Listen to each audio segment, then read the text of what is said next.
There we go. What's up, y'all? It's your boy Marcel P. Black. Once again, it's the Really Out Your podcast. You get it exclusively at marcelpblack.com, man. Today, I'm super duper honored and humbled, man. When I saw this, hey man, I want to be on your podcast, I almost like, you know what I'm saying, flip my wig, you know what I'm saying? Um, when I first wanted to start doing this Really Out Your podcast, I really like literally like I don't want to just at first I was thinking about doing it as a platform for other artists, but I kind of scrapped that and I realized I didn't really want to talk to people who haven't really accomplished that much. Just to be frank, you know what I'm saying? Just I keep it feel being, that. you know what I'm saying? Because like, and we can talk about that later. But I've always been like a facilitator, and I've always like people might think that Marcel P. Black the Peaceful Platform, you know what I'm saying? And so those things become kind of one sided, you know what I'm saying? And I felt like if I'm going to be giving an hour and a half on these interviews or conversations, that I wanted to talk to people who I could really have an in-depth conversation with, people who's really out here. You're really doing it. It ain't no what you want to do. This is what I am doing. What I'm, you know what I'm saying? What's going to happen or whatever. So, man, every single time I Google this man's thing, it says he was one of the leading people in the indie underground movement. You know what I'm saying? For like the 2000s. So, welcome to the Really Out Your podcast, Mr. Illogic. What's going on, good brother? What up? What up, man? Thanks for having me. Yeah, after I saw the Carnage interview, I was like, oh yeah, I wouldn't mind doing that. Even before that, I said I would do it. But after Right. watching the Carnage one, I was like, oh yeah, this should be good. Man, me and Carter had way too much fun. It's just like like that was the first. Both of you guys, bro. Like I didn't really know, like I'm running my mouth on Facebook and social media all the time, bro. I really didn't know that you guys knew who I was. So when both of y'all reached out, I was like, I want to be on it. I was like, wait a minute, I might have something here, cause Mm, I'm okay. I'm gonna keep it a bean. I'm gonna keep it a bean. I was frustrated because I made the post about having a podcast and nobody responded. And I think it's because I attached my statement to another flyer, which I was promoting some other stuff I got going on, right? So, okay. it was a flyer that I kind of posted a lot. You know what I'm saying? And so people didn't respond. And then when I made a post about how people didn't respond, Illogic, when I say that post literally had 200 comments on it, and Hmm. all these rappers saying that they wanted to be on the podcast. Boom. So Yeah. you commented, you know what I'm saying? Terrell commented, a couple other people who I was like, oh shit, I didn't know they know about me. But what pissed me off about the situation, and this is kind of the reason why I shifted gears, is that I definitely ain't got, you know, it's 200 niggas commenting about being on the podcast. I ain't get 200 shares. Right. You know Right. what I'm saying? Right. I ain't Right. get 200 shares. And so I was like, okay, well, boom, fuck all that. Then in that case, I'm going to have the conversations with the people who I want to have the conversations with, right? Like I'm Right. thinking I believe in putting like meaningful, like, you know what I'm saying, quality work out there as opposed to just giving a random SoundCloud rapper or a newly minted Bandcamp rapper, you know what I'm saying, a platform. So Right. I feel that. that's how we here, man. You really out here, you know what I'm saying? Straight out of Columbus, Ohio. You know what I'm saying? Question number one. What is your first memory of hip hop and what exactly made you want to MC? Um, the Cha Cha Cha video by MC Light is one of the Man, first things. man, I just I teach hip hop, right? I teach hip hop to middle school kids, and so we did a whole 6 week unit. We talked about women in hip hop, and we talked about women in hip hop, and before we got into like talk about misogyny and stuff like that, I just wanted to give them the basics, like the first MC to put female MC to put out a new put out an album, a full length album, and I showed them MC Light, and them kids went crazy, like Hmm. like it's they went crazy. So, anyways, so MC Light, why a female MC? Like why like that in particular? Honestly, I don't know. I was like 8, 9 years old. You know what Hmm, I'm saying? So I wasn't. It didn't matter that it was a female. It was just got you. it. Yeah, it just caught me. And the Cha Cha Cha video was like on some gangster shit. You know what I'm saying? But she was the leader. So it was cinematic as well. Like visually, the video was, and that album that Cha Cha Cha was on. I forget the name of it offhand, but that was the first hip hop tape that I bought or that my parents bought me. That's like that's is that Light as a Rock? Now I think Light as a Rock was the second album. I want to say, dang, This I this don't this know. is what had 10% disc and all that on it, right? I believe so. Let me see. Right. I should know this because I just talked this about a couple months ago. But like it is funny because like so just watching the video, like I had to do a whole lesson with my students over music videos. Like these kids have never watched, like, because they're 11 through like 13, 14. So they've never seen an episode of Rap City or UMTV Raps. And like they have no concept of like, everything they watch is straight on YouTube or whatever. So I had to do like a whole lesson on like UMTV Raps at Rap City. But they couldn't believe that like a video like Cha Cha Cha will come on like cable television. Yeah, it was called Eyes on This. That was the album. Okay, got you. But yeah, so that was just like, wait, so they used to like, I had to break down the concept of, yes, your on TV Raps would play about 15 music videos, and then they have interviews. They just had no concept of what was going on. So what made you want to MC? Well, I was always writing poems and stuff. Even when I was young, I wrote my first rhyme when I was 9. So when I was young, I was writing poems and short stories. Mom's was big on the English language, big on me like understanding the English language, learning how to use words. She was she was big into a lot of the Afrocentric movement, back then, civil rights, had me reading Stokely Speaks and autobiography of Malcolm X and all that stuff when I was in middle school. You know what I'm saying? When I was super young. So just, mom wanting me to, stay on top of the English language. And so I was writing short stories and poems, and then seeing hip hop and seeing that language could be used in this way, it was kind of right up my alley since I was already kind of in the poetry vein. And just listening to music all the time in the house too. Mom was big on rock and roll. I listened to a lot of soul music, all of that stuff. I got a lot of gospel music as well growing up.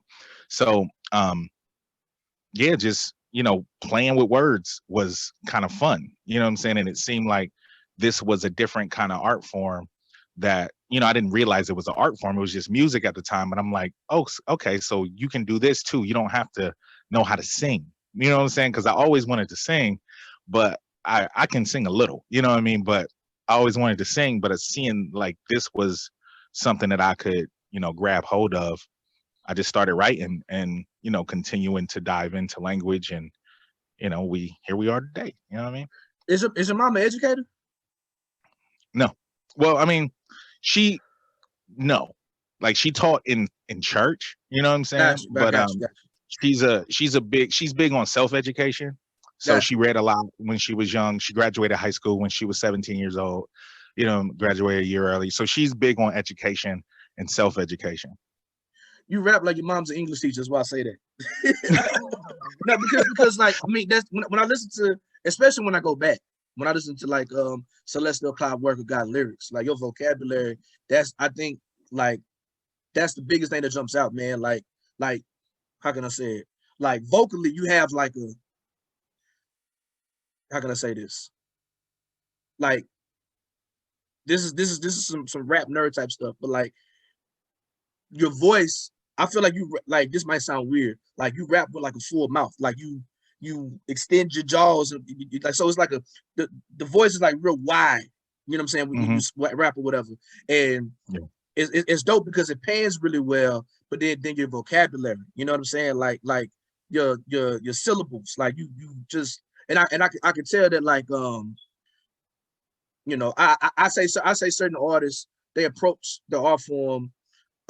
Some people, like for me, I approach it like a pastor, right? You know what I'm saying? It's just kind of straight to the point. It's more on delivery, you know what I'm saying, than necessarily rhyme scheme, but it's like it's content and delivery. As for you, you approach it like a poet, you know what I'm saying? Like in terms of, it's real big on all the different literary devices, you know what I'm saying? The similes and metaphors, the likes and ads and the persona pieces or whatever. But so that's why I said like, yeah, that's why I was thinking like his mom probably teach English, because you know what I'm saying, the way that you write. Well, she did have me like I had a word of the week when I was young, so I had to study the dictionary. I had to always learn new words and expand my vocabulary, right? And so she was big on that. But to go to your other point about, the way that I rap, I attribute my rap style more to my jazz background because I played Mm. saxophone, so and it's funny because I saw an interview with Rakim not too long Yep. ago where he Mm-hmm. talked about, him playing the sax and him, studying Coltrane and the way that the horn bounced around the beat. And I did the same thing, not knowing that this was Rakim's strategy as well. Like I did the same thing because I played sax when I was young. So I was listening to Coltrane, I was listening to Charlie Parker, and this is middle school. You know what I'm saying? Like combined with me listening to hip hop, I was listening to a lot of jazz as well. So really, a lot of my friends say that my rap style and patterns and things like that remind them of a horn, like more like a trumpet Okay. solo. Right. You know what I'm saying? And that's kind of what I've learned in the process of learning, with the words, understanding how syllables can be broken up, kind of like how jazz notes are broken up when you play a horn, especially in like acid jazz or, more out there jazz, more like what Miles would do or what Coltrane would do. Just kind of jumping all over the beat, but still staying in a pocket, but finding your own pocket, within the drums. So it's so weird how like how our music influences like kind of like push us because like I'm a son of a gospel singer, you know what I'm saying? My dad, God bless his soul, you know what I'm saying? He's a more of a quartet gospel style, you know what I'm saying? And so you know, a lot of those songs, they're not like uh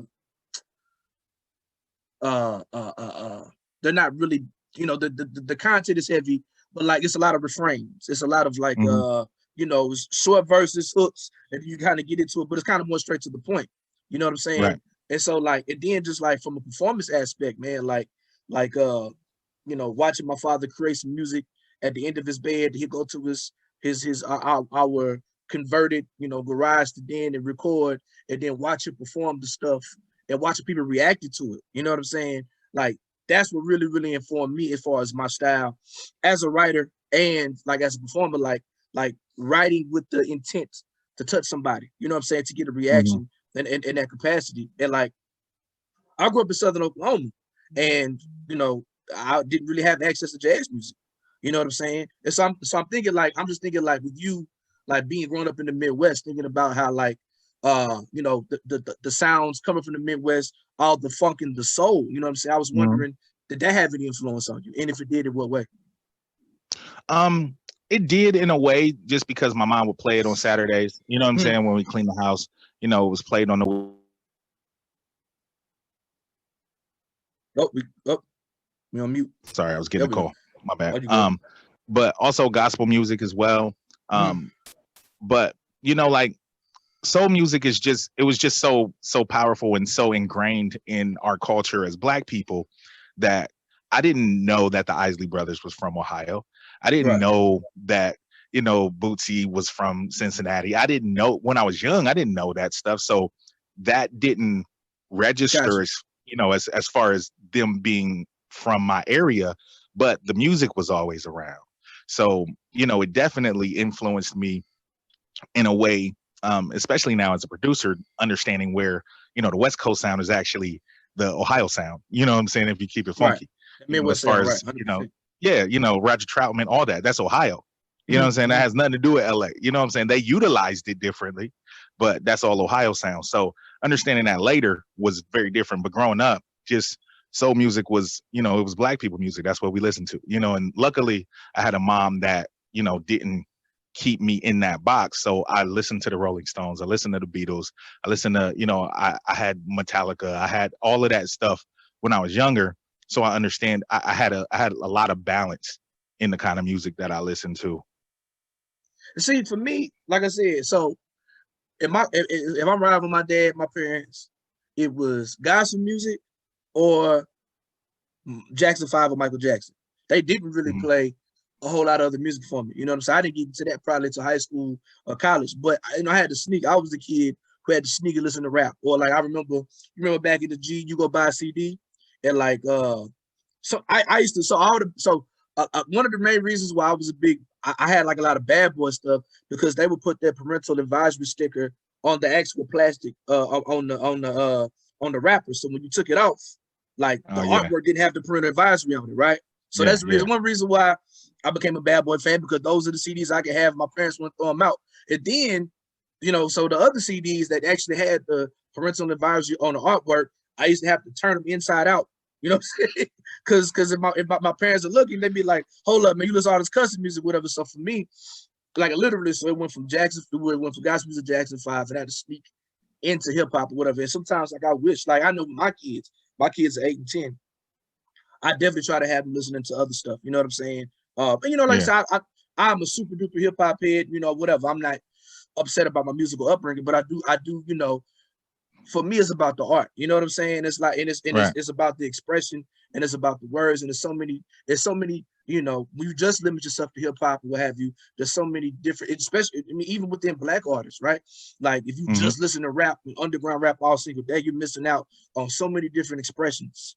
You know what I'm saying? Right. There's so many different styles and so many different stories or whatever. So I definitely try to, like, in my car, we'll go everything from uh I got this edited playlist with all the stuff my son likes to listen to, but we'll throw some Mm-hmm. John Mayer in there too. We'll throw some Sia in there. We'll throw some Chris Right. Cab in there. You know what I'm saying? Just to keep it dope, man. So Yeah. See, like that, and that part, like I got a lot of the different music when I was young. Once my mom got deeper into the church, which is when I was, really getting into my hip hop phase, then I did have to hide a lot of stuff. You know what I'm saying? Like there was, there right. was, when I got deeper, when, in 93, when I'm 13 and, trying to get doggy style, you know what I'm saying? Like, ain't no way I could play doggy style in the crib. You know what I'm saying? Like and even every now and then, like I'd be listening to music in the house and my mom would, check my Walkman to see what the tape was. You know what I mean? So, at a time I had to sneak it in too, but after a while she started to understand, especially once I started rhyming heavily. She gave me a little more leeway.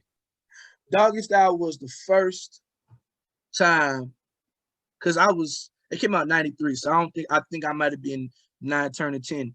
I think that was the first time my parents were like, okay, we really got to listen to what he's talking about. You know what I'm saying? Mm-hmm. Because one of the first songs out there, he, of course, like to this day I can rap you Gin and Juice and all the other type of stuff. But my favorite song off that album when it came out, and it was because of the video, was Doggy Dog World. Okay. And I remember, like, I didn't have the tape or what have you. And I remember rapping the verse, what was on BET and TV, right? It wasn't no cussing to it, blah, blah, blah. So fast forward, they're riding around my older cousins and they're playing the Snoop, the same album. And my dad, I think I want to say that's a Spinner sample. I want to say, doggy, dog, whatever sample it I is. think it is, yeah. Yeah, I think it's the Spinners. And so my cousin's playing the tape in his car, and my dad recognizes the hook from me singing it and rapping it or whatever. And then he hears the unedited version. He's like, wait. How does he wait? What's going on here? So that's when they really. So I blame Snoop for having my parents monitor my music. That's funny. So I have another question for you. So what was okay?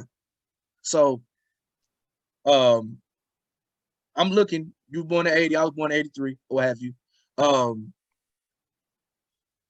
What? So we're not too far forward from each other in age. So what? Back then, teenagers when Wu-Tang dropped and Biggie dropped and all the good stuff or whatever. What was the first song that you heard that you even in the midst of like hardcore hip hop or whatever? What was the first song that you heard that you was like, well, goddamn, this is too hard? Like you had to kind of like that, like kind of took your breath, like, oh shit, like I listen to some hardcore hip hop, but this right here, this is some other shit. Was there ever a song that kind of hit you like that? We was like, oh, well, let me kind of just take a breath. Nah, not really. Because I listen to so much different shit. Like I listen to all the gangster rap, and then I listen to Project Blowed and all of that in California. I listened to everything that was on the East Coast and the West Coast, and so I got a little taste of everything. Now there was some stuff I didn't like. You know what I mean? Like I wasn't that big in the 3-6 Mafia. You know what I mean? Like I wasn't that big in the Trick Daddy. I wasn't that big in the certain topics, you know, that people was talking about, because I didn't understand them. I couldn't relate to them, and even if the songs were cool, like, you know, I know the hook to Chicken Head. I know a couple of the other lyrics. You know what I'm saying? Right, Like, right, there's right, certain right. songs that I've heard that I know, but it wasn't that, you know, it was just too hard for me. It was just that I didn't like it. If I liked it, I liked it. You know, like, I mean, I listened to, you know, a lot of Ghetto Boys, and they were, you know, pretty rough. You know That what shit I'm was graphic. saying? Yeah, yeah, yeah, yeah, yeah. Yeah. Let's see. Brother Lynch hung, and he was on that, you know, like killing babies and shit. You know what I'm saying? So Bro, I, I have nightmares about Brother Lynch, bro. That's too far for me. Like I couldn't like I grew up in Southern Oklahoma, and mhm, uh I talked about this with Carnage as well. How I spent my summer vacation was real, right? Like all the LA gang bangers, they moved to the Midwest, they moved to the South, they moved to the different places, and they set up shop, right? And so a mhm. lot of that West Coast culture came to where I'm from in Southern Oklahoma. So where I'm from, we really rock with like West Coast music, be it the Bay or at LA. You know what I'm saying? And so Brother Lynch was definitely played by my god brother, and it scared the hell out of me. Like just Yeah. like real horrorcore. Like that. I mean, he can rap too. That's the thing about it. Like he can really rap. But man, you talk about scaring the hell out of me. Like man, I couldn't do it, brother. I couldn't. Man, that's like you see for me. I don't watch scary movies. So like, bro, when I Hmm. say like I don't watch. I ain't look. Don't laugh at me. Well, go ahead, and laugh if you want to. I ain't seen Chucky. I don't watch no Freddy. I don't watch none of that stuff. I don't watch.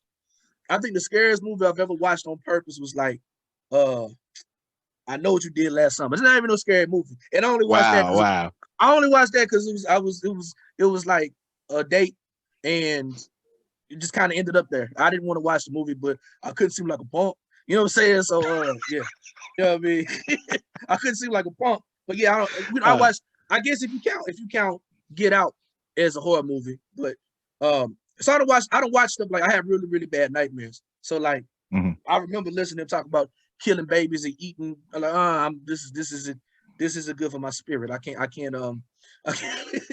can't take this too much.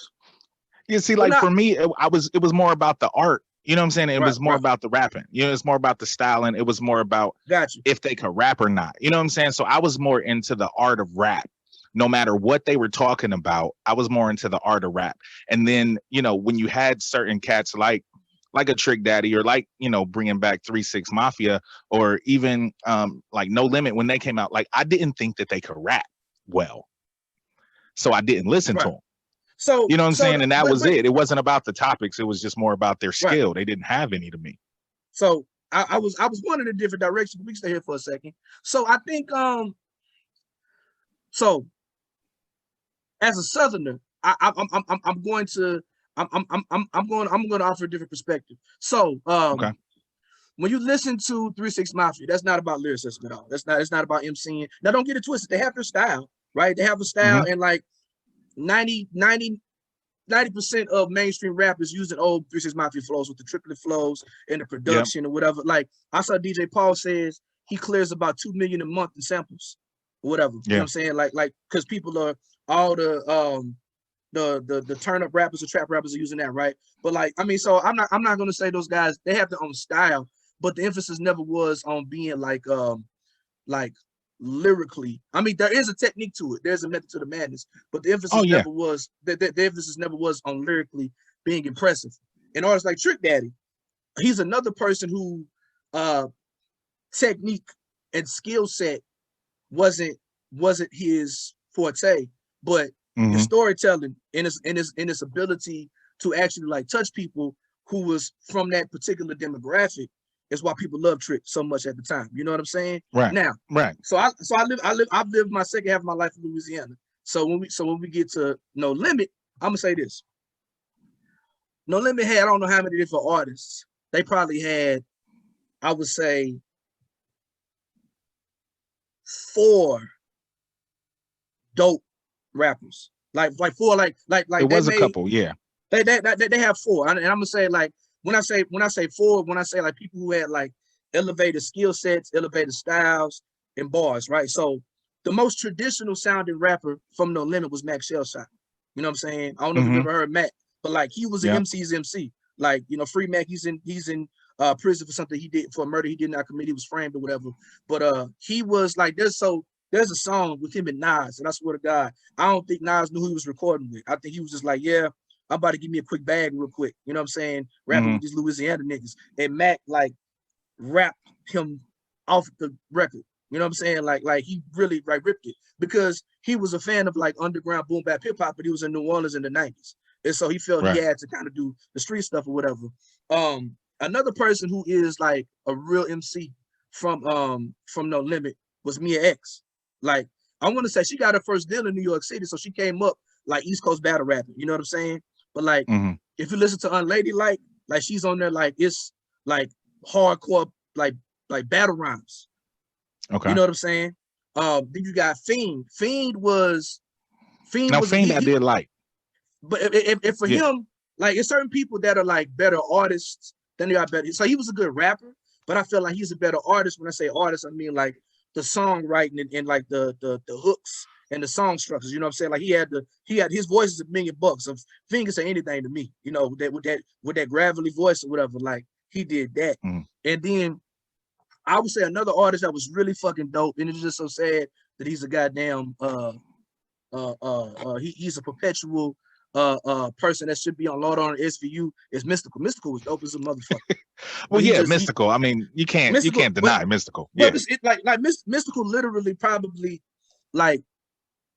I mean, he like if you turn down all the screaming, like he really was saying some dope shit, but that style is $1 million motherfucking dollars. Like just that, like his breath, and I've seen him perform live. So he does all that jumping around and screaming. You know, his breath control was immaculate, and like he just had so much style and so much flavor. Like you could tell, like he was a student of like those, like I want to say the 92 to 95 East Coast when they was doing the DOS effects, the Iggities and the Fools niggas and stuff like that or whatever. But then you mix it with the Southern stuff, and you kind of got like the James Brown style. You know what I'm saying? Like like Mystical was dope as a motherfucker. And I hate it because like that Unpredictable album came out when I might have been a freshman in high school, and we bumped that shit so hard. And it's like, man, you know, I had to put and you know, Mystical, like, so I host shows here in Baton Rouge. His younger brother has done my showcase and things of that nature. And I've seen Mystical a lot. Like we sit on planes next to each other, and he's actually a pretty nice guy. You know what I'm saying? But you know, but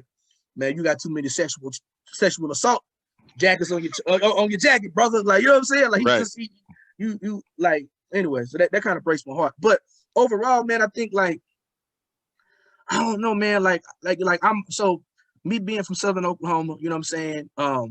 I was the guy who was really into like East Coast hip hop. You know what I'm saying? Okay. And, you know, when I came deeper south, you know what I'm saying, to Louisiana when I was 18, I understood Southern hip hop, like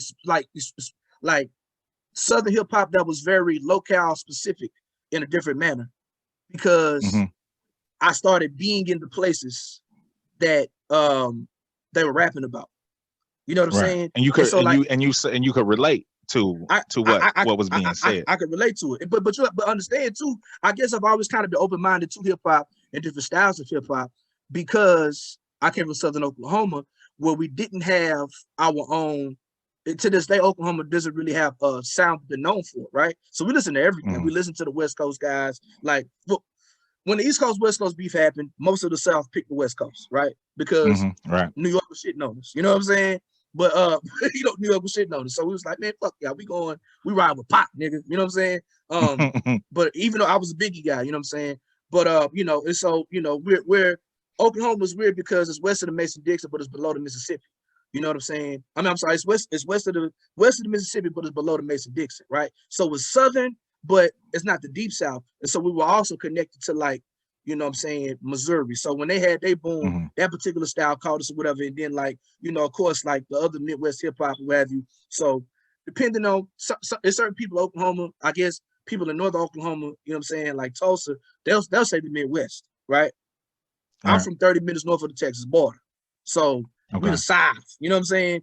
And then so like for me, I've always kind of been open-minded, but when I started traveling around, like I was able to put different styles in context. So I never really heard music that sounded like me in my accent. You know what I'm saying? I guess you could say the closest thing to it was when I thought when I heard because even Ghetto Boys, is super like different from where I'm from. But I would say Goody Mob might have been the first time where it sounded like I was listening to my older cousins. Okay. You know what I'm saying? And so like I look at people like Goody Mob, they all got their different styles. I look at somebody like Cool Joe Goody, who a lot of times don't even rhyme, right? But right. the shit that he's saying is so goddamn powerful. Like Goody Mob was rapping about the Illuminati before Mobb Deep was, and before the conscious, say backpackers was. They was rapping about. I mean, that's what cell therapy is about. You know what I'm saying? Like they was rapping about some really. Like if that would have came out 10 years later, they would have called that a conscious hip hop album. But that was just 4 Atlanta street niggas who read Behold the Coming of the Pale White Horse and smoking weed. You know what I'm saying? And rapping about this shit. You know what I'm saying? So I think like a lot of times, like it is so overall, I think a lot of times that like when I think that when, and I'm not saying you, but just in general, and I say this because I'm defensive as a Southerner, I'm not gonna lie to you, but I think a lot of times when the emphasis is put on like technique, that a lot of nuance is missed in the pen, in the approach. Well, I was speaking about when I was younger.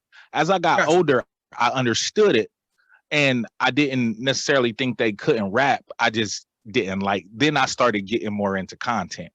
Gotcha. You know what I'm saying? And as I got older, there was certain content that I just didn't fuck with.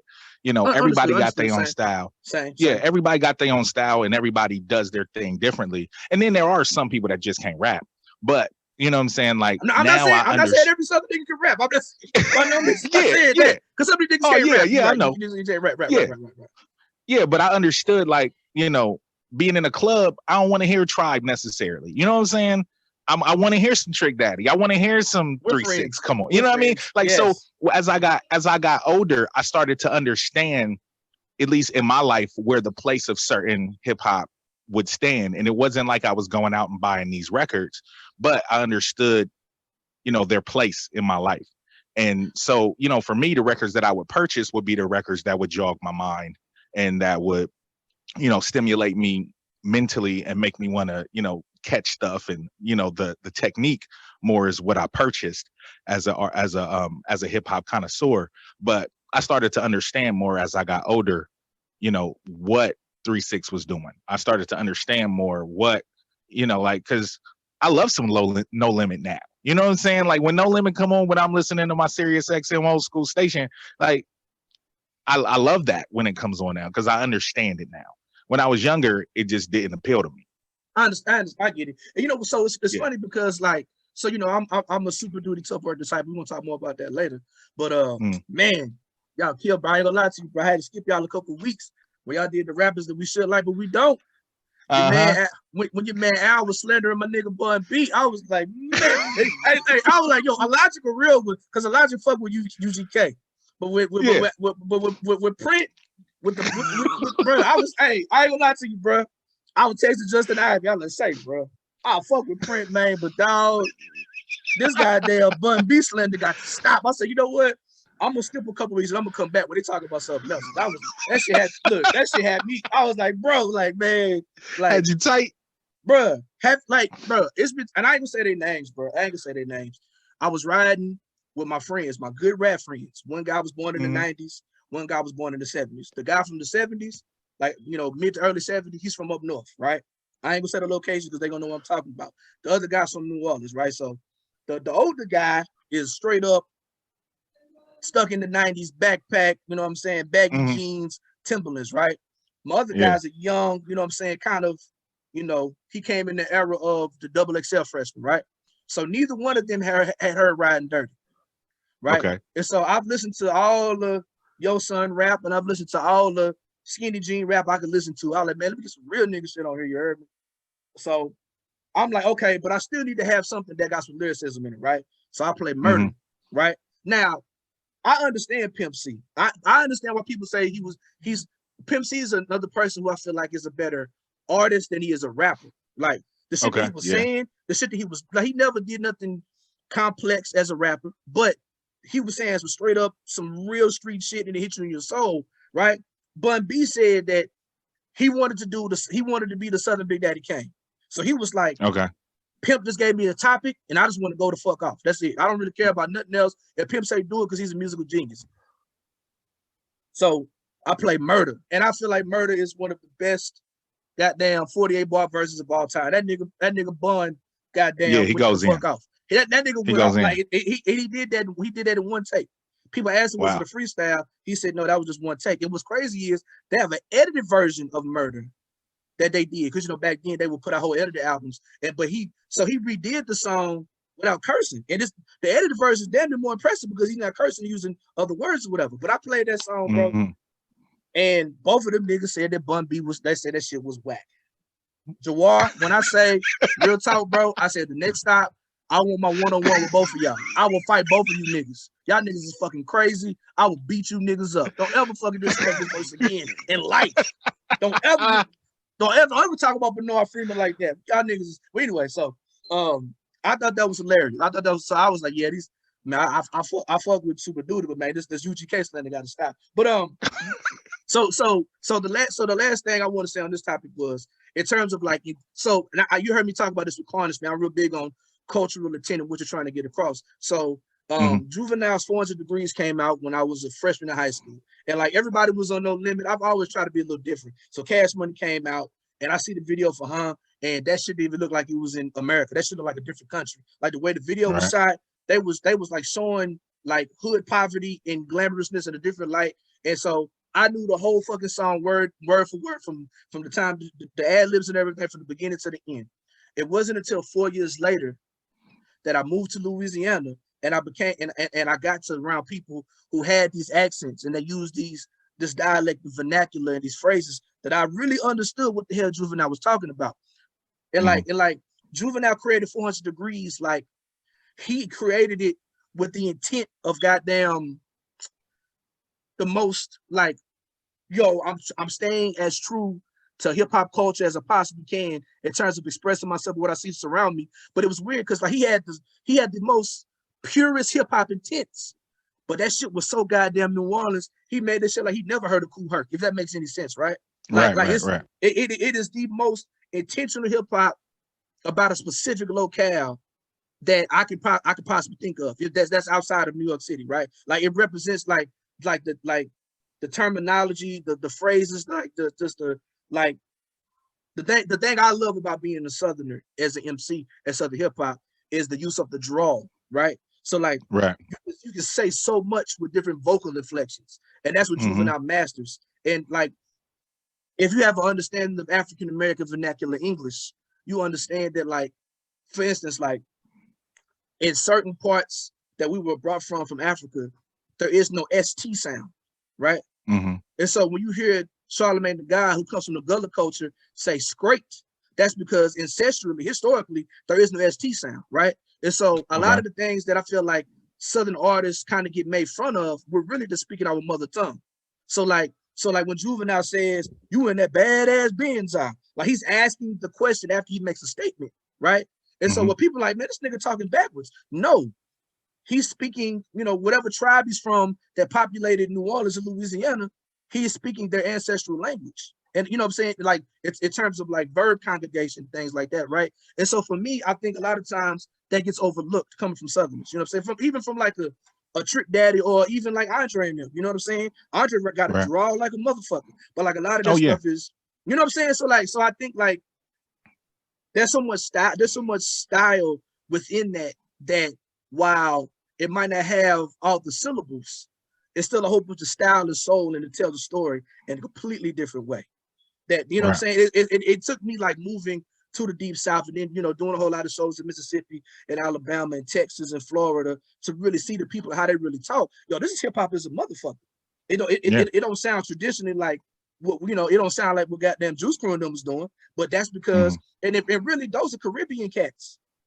You know what I'm saying? Those are Caribbean cats. Like I said it with I think I said it with Carnage. Like this is just an opinion that I have that I'm kind of formulating.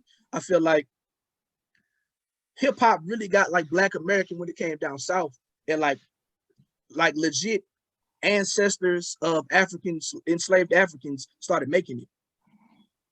You know what I'm saying? As opposed to, and I'm not knocking nobody, right? But as opposed to like the ancestors of immigrants, right? Like Okay. Kool Herc's Jamaican, you got the Puerto Rican cats, you know, Pete Rock is Jamaican, Biggie's, whatever, you know what I'm saying? And then if we want to go even deeper with it, all these beats that were being sampled and chopped were the session players were from the South. Yeah. And like Yeah, you from the you from the Midwest. Ain't no white folks dropping no niggas off in Ohio. Y'all came up from where we from. And so these drummers is playing, you know, like, anyway, I'm going off on a whole complete tangent, and I'm on a question. We just got the question number one. I promise I ain't gonna take 2 hours like the other. I promise you, whatever. Oh no, it's all good. I got time. Okay, man. You know, like I said, bro, I just want to have conversations, man. Just cool shit, bro. All right. Yeah. So you said at 13 when you really started getting into writing and stuff, right? I saw, you know, and you know, Carnage had to check me on something that I repeated from Wikipedia. So I'm just gonna say this. I got this bit of information off of Wikipedia. It said if you really started making your name in the Ohio hip hop scene in 1997, I'm doing the math, you were 17, that you were hopping in the battles, you were hopping in the freestyle battles and winning championships or whatever. So my question is, at such a young age, what did you do to separate yourself from all the other MCs in and you know, so what did you do to separate yourself from everybody else? And what exactly did you do? And how hard was it to earn your respect as a high school student rapping with grown men coming up in Columbus in the late 90s? Okay, well, first we got to backtrack a little bit. Okay. When I was in high school, when I was like 16-ish, like so, like 95, 96, I would organize battles at my high school.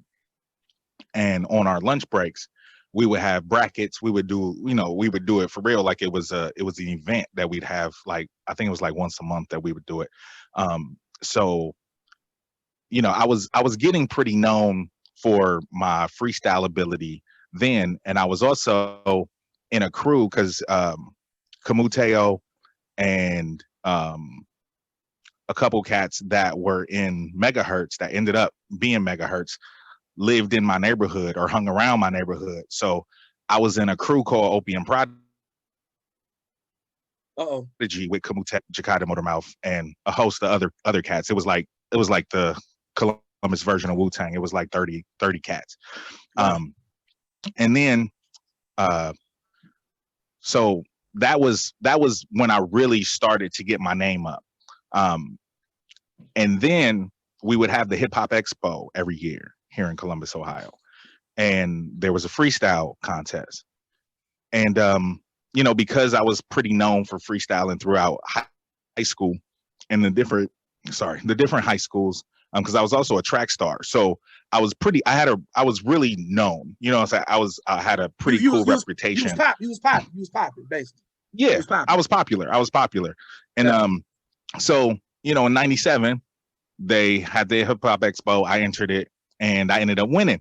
And the dude that I battled was from a crew called Spirit. The dude I battled in the finals was from a crew called Spirit. His name was RZA Ray. And he was like, you know, like God MC. You know what I'm saying? Like he was like Columbus version Busta Rhymes. Like as far as like the wild style, as far as freestyle ability, as far as performance, all of that. And I ended up beating him in the finals, and he didn't want to give up. He kept wanting to battle after the battle was over. He wanted to take it outside and, like, you know what I'm saying, like continue battling. Like it wasn't no physical shit. He just wanted to still battle. You know what I mean? So, but I never had an issue with age. It was always about my skill. Because even when I was younger, when I was 13, we had a cable access channel, and I'm sure you probably heard stories about the Groove Shack here in Columbus, Ohio, back in the day. They were on our cable access channel. When I was 13, I saw it on TV, and you know, because I was rhyming then, but I was rhyming in church. The first time I ever performed was in church, so I was more of a gospel artist starting out, gospel hip hop artist starting out. So I saw this on cable access, and I convinced my mom that I could get on TV if she would take me to this record store on a Friday night and let me rap. You know what I'm saying? So. And I was probably the youngest dude there. You know what I'm saying? I was 13, 14 years old. Then this was, middle school. So, but I never had an issue with age because I knew that I was dope. And the thing that set me apart was my vocabulary because I was so young and the way that I was rhyming and the things that I were talking about and the words that I was using, I was well beyond my years as far as skill was. I was well beyond my years as far as vocabulary. I was well beyond my years just as far as experimentation, with lyrics. So I got more embraced, by the older cats than shunned by them. So I never had an issue with, the grown man thing. I mean, even coming up with, doing shows with rhyme sayers and all of that, me and Idea were the youngest cats there. Me, Idea, and DJ Abilities, we were always the youngest cats in the room. So it never was an issue, but it was always something that I held on to as kind of like a badge of honor that, right. You know what I'm saying? Like I was this young cat that had the respect of all the OGs in the hip hop scene. Right. They're like, this little nigga spit. Right. And if you don't like, he'll bite your head off in this battle. You know what I mean? Right. Yeah. So this what I want to do, man. So you definitely dropped the album October 20th. We're gonna get to that later. But I want to go to one of the songs that I know you best for, or what have you. I'm gonna pull it up real quick. And I'm not gonna play the full song because I've already talked the whole long time, what have you. But I just want to play a little bit of it for the folk who may not be initiated with your catalog like myself. I mean, like I'm sorry, not myself. You know what I'm saying? Yeah. So So this is 1,000 Whispers from Celestial Clockwork. And when I say when I talk about vocabulary, when I talk about like that full voice and the way like you fill up every single bar with your voice, but it's so many different syllables. It's like, I think me personally, like from your earlier work, I think like this is like what demonstrates like what you do best as an MC. You know what I'm saying? In my personal opinion. So I'm gonna play a couple minutes of this and then we're gonna talk some more underground rap shit. All right. You got a record contract? Not yet. You look cool for the bus if you show me some trust. Have you ever been to juvenile hall? I ain't fucking with you. Hey, watch the mouth. Watch it. Come on, man. Just watch me. Watch and listen. Pictures worth 1,000 words, I'll paint 1,000 pictures. For pictures worth 1,000 words, I'll paint 1,000 pictures. If a picture's worth 1,000 words, I'll paint 1,000 pictures. If a picture's worth 1,000 words, I'll paint 1,000 pictures. If a picture's worth 1,000 words, I'll paint 1,000 pictures to symbolize the decibel levels, bred of 1,000 whispers. To mummify useless, unknown poems, spit a shower with gold glitter, pressure increase, unleash the catacomb splitters. And for some reason you wonder why your puzzle is a jigsaw. When you fail to decipher the Morse code to simply avoid the pitfalls. If need be, I can get raw, just pocket the latex. But that's like asking why the man with no legs crawls to see the apex, or why the unplanted seeds won't blossom into a garden. Parallel to your search for stardom, where you leave breadcrumbs and jargon that you can't even feel. So how's that for surface tension? Every step shows you a worthless henchman itching to meet your maker. I'd rather finger paint than take a tainted pen and curse the paper. Voice box turns cauldron, saliva boils, then thoughts of vapor. See if almost only counts in horseshoes and hand grenades. Then a thoroughbred's accuracy isn't the focal point of perfection. Therefore, you trudge through waist-high sludge and caramelized paints where prints left taint every breath in hell. Hold in oxygen, then step graciously over landmine shallow beneath the soil surface. Take a small step for man and ascend the stairway to heaven on pegs, or take a giant leap for mankind to stand and keep your legs. What a dilemma to hold hands with. Sanity's a steep cliff of gift, and it seems because of your forked tongue dreams your hand slipped. Rip your canteen of get-rich schemes and set sail on the 7 seas. Hooker left that envy to drown in greed before you swallow your pride and wash it down with a glass of formaldehyde. I'll preserve the day the earth fell to symbolize how Atlas died. I've tried to rush the wormhole to deliver a eulogy, but the other 8 planets followed me to stage a silent mutiny. No more dodging shooting stars, no more lashing of asteroid belts, avoiding supernovas in fear of android wealth. If science and religion is the building block for a laughing stock, then the foundation should crumble at the epicenter of the aftershocks. The bout breaks at the vinyl spots, the crater will fall as crime rate drops. I've timed hate crops harvest to see if records of frisbees fly. Well, that would depend on the trajectory and The way the projector projected me, I was a hologram, waiting for when to inherit merit discrepancy. Is it time for liftoff? I think Go-Go got your propellers all prepared. Is it time for liftoff? The rocket fuel was at peak in midweek. I think it's time for liftoff. The structural integrity seems to be holding, but 3 astronauts were found in a cockpit falling asleep. So at least 1,000 whispers ever hold a cleft note to sing? Or will these blisters become targets of the Scorpion King's sting? Because the poison invades the veins till the stage is immune. I'll take a rain check in the same breath of a checkmate. In 3 moves, I know everything is a lot of words and nothing's still something else. So I cleared my shelves of any signs of wealth to impress the elves. My neck, it holds bricks that weighs down my lift off. As a precaution, I've replaced the wood in the loft with something soft. Your windows, they look clear, but my panes are stained glass to dampen the impression of expression any fame has.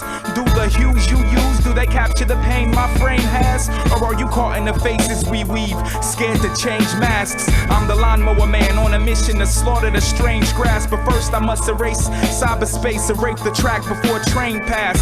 You strain cash, while I take the root of evil, make tea, patiently holding hands with anxiousness. I can already taste that's the kettle whistle, interrupting my vision of rainbow bands. The steam scolded my hand, the mug shattered and I wasted it. Now if a picture's worth 1,000 words, I painted 1,000 pictures on a beautiful backdrop of butterfly kisses. If a picture's worth 1,000. God damn, man, you did 60 bars when you came with a hook. Shit. I was like, damn, there hook. No, there ain't no hook here. So how many bars is that first, man? I have no idea. God damn, man. I never counted them. So, like that, it's crazy about that song because that, like, I've told this story before, but like when I was in college and I was taking a creative writing class, we used to have to every day when we went into class, because it was like an hour-long class, like the first 15, 20 minutes of class, every day we had a journal and we had to come in and there's like a writing exercise where we had to write for that 20-minute period or 15-minute period. And basically the teacher would say, you know, write without the pen or pencil leaving the pad. So it was all stream of consciousness writing.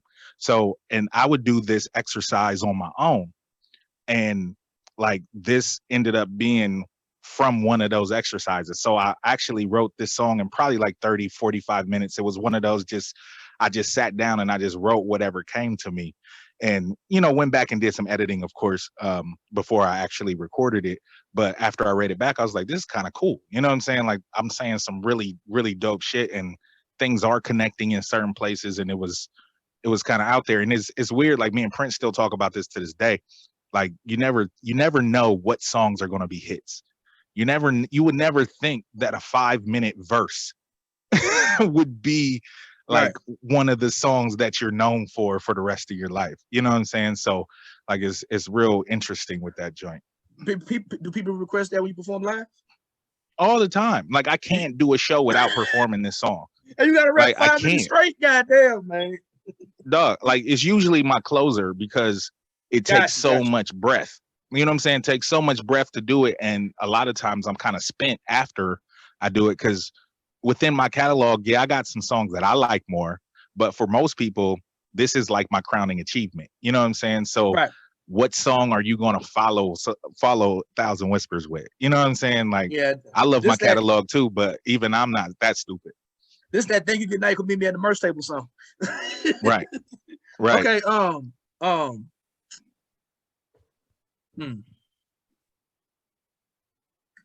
So here's my question. When you first started rhyming, right? I mean, clearly I mean, as you said, that you were more partial to, like, you know what I'm saying, the lyricism, the emceeing, and particular types of content. Did you like say like, yo, I'm just gonna be an underground rapper, or I want to do alternative rap? Like, was that a conscious decision to kind of make that your career path as an artist? Nah, I just wanted to rap.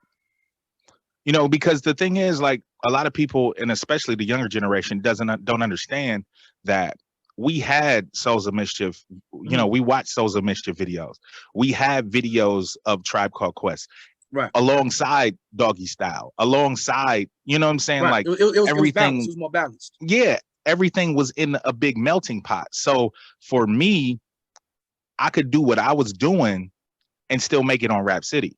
I could Right. do what I was doing and still, get played on, the night radio shows, not necessarily daytime radio, because that was just for, most of the top, the Billboard shit. Mhm. But so it was never, I never saw it as underground hip hop necessarily. It was just hip when I hop to you. first Gotcha. Gotcha. started doing it. Yeah, it was just hip hop, because there was Big Daddy Kane, you had KRS-One, you had all of these cats, Slick and Rick, then you and had Dougie Fresh, and you had Biz Markie, and you had and you had Nice and Too Short. Smooth. Right. Yeah, right, you had right, Too right. Short, and you still had Ghetto Boys, and you still had, what I'm saying? So it wasn't as big of a separation as it is now. You know what I'm saying? Now Gotcha. there's genres of hip hop. There wasn't necessarily genres of hip hop back then. Like, they created the genre of gangster rap. Then they Right. started calling things, backpack rap. Then they Right. started calling it underground rap. So there was really no genres when we were coming up. So I just wanted to rap. And it just so happens that I rap the way that I rap. You know what I'm saying? Like, I wasn't, making a beeline for the underground. It was just, the popular stuff. More people listen to certain kinds of rap than what I was doing. But there was still, obviously, since cats are getting played on the radio, cats are getting played on Rap City and MTV Raps, that there was still an audience for what I was doing. So I was never discouraged by, being considered an underground artist. So because I asked that because, like I said, I Googled you in like 2 or 3 different places. It said that like you were like a forefather, or like, like you were part of the indie rap, underground rap boom. You know what I'm saying? Mm-hmm. And I was wondering, like, I remember, like, I am, because of Dead Prez in 2001, whatever. That's what made me kind of shift the turn from doing like more gangster rap and whatever, not even gangster rap, but like more aggressive braggadocio rap, to like doing conscious rap, right? And so, Mm-hmm. but I also grew up watching all of the, the more commercially successful, quote unquote, underground rappers. Like, you had the boom of your Qualities, your Roots, and your Commons. You know what I'm saying? Right. And right.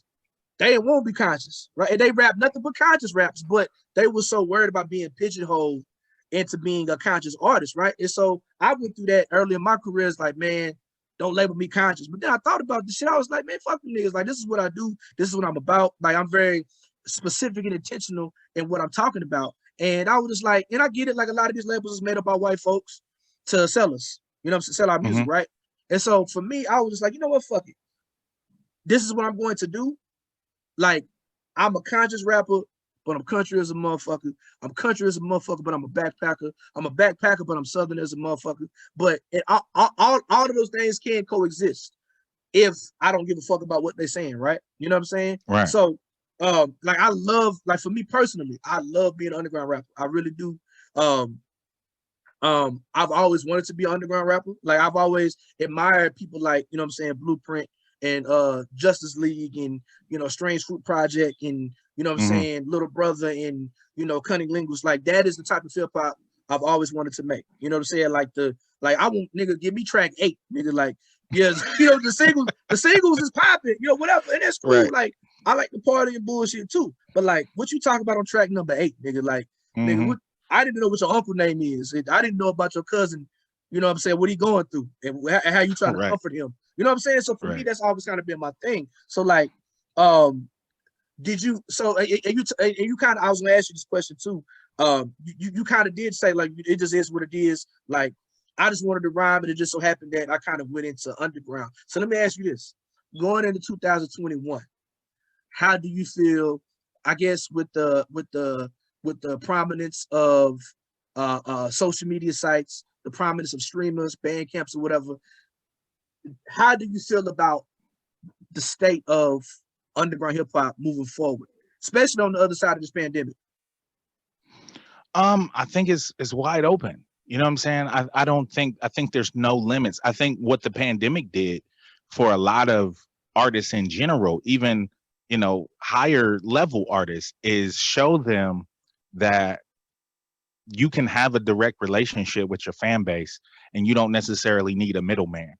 And especially artists like me and, like Print and Atmosphere and, like you and, a lot of these cats that we started to, I think what the pandemic did is started to make us appreciate our audience a lot more, because we had no other choice but to find another way to interact with them. We didn't have shows.